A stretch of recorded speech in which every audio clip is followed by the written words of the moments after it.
All right, we have one last slide. It's our new graphic that you wanted to touch on. So let me put that up.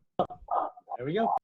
Okay, so this was contributed by a fan of what John and I are doing, and I'm just going to say her name is Vanessa. You'd be able to find her if you ask me personally, PM John or me, for if you're looking for her to do some work for you.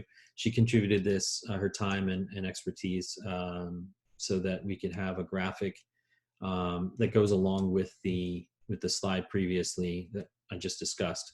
So how can everybody get involved in breaking the link so that we don't live in this cycle, right? So we need very strict protection of susceptible hosts, like the immunocompromised, the elderly. What's happening in nursing homes in this country and also in the UK, but specifically in this country and in our region, is criminal, period. I'm privy to the protocols and practices of nursing homes in my area, and what they're doing is totally absurd, is dangerous, and I don't know if they just don't have the right advice, or whatever is happening is wrong, and we need better protection for these people. But not only these people, right? So we have high-risk patients, but they're not the spreaders. Okay, so we need to start understanding who potentially are the healthy and active in society and contributing to the economy and all of that are also potentially spreading this virus and keeping it active. Now, why is this whole thing important?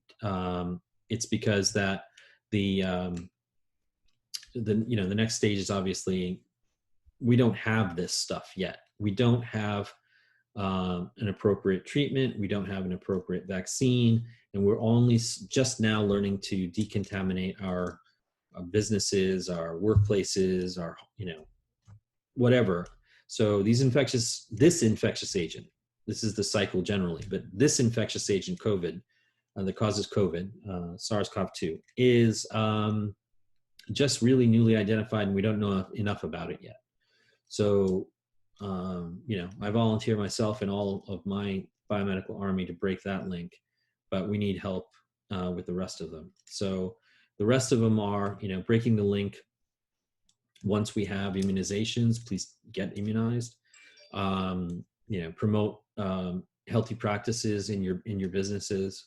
Learn how to effectively decontaminate, and get, once your businesses are back and running, they're going to run differently. Be okay with that, and adhere to certain safety standards, not with fear, but armed with the information that what you do with those practices is actually going to contribute to the safety of your clients and your staff. So again, this extends to understanding someone who comes into your business, and I don't want this to be controversial.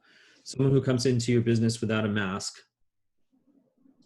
is potentially putting your other customers at risk. It's putting your staff at risk, and they should be told that it's not a good idea to do that. This is because they're potentially coming in, one, not knowing the status of whether they have the virus or not, and without a mask, the likelihood of them, the vapors that come out of their nose and mouth, the aerosolized saliva, will fall and create fomites for infection to other people. John's favorite part of the show was when I put my mask on, right? Bend it over the nose. If you need, if you wear glasses, you can do the loop, and that will allow you to have a good seal over your face. Sorry, I pulled out too hard. And now you have a good seal, okay? So people coming into your businesses as you reintegrate, or your workplace will be using cloth masks, that's fine. And your exposure to them is probably less than 10-15 minutes. If it's longer than that, then your staff should have to be trained with higher protection levels. You must think of these as these opportunities for transmission as really dependent on the duration of exposure. So if John comes over for burgers and he didn't stop at Rite Aid and get his test, if we're sitting 3 feet away from each other and talking without masks, risk is high. If we're sitting together and talking with masks, risk is lower, but that risk increases with the longer we spend time together.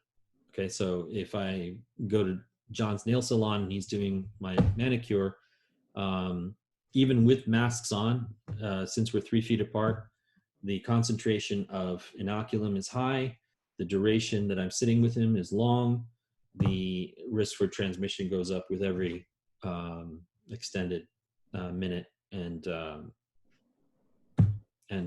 proximity that we share. Okay.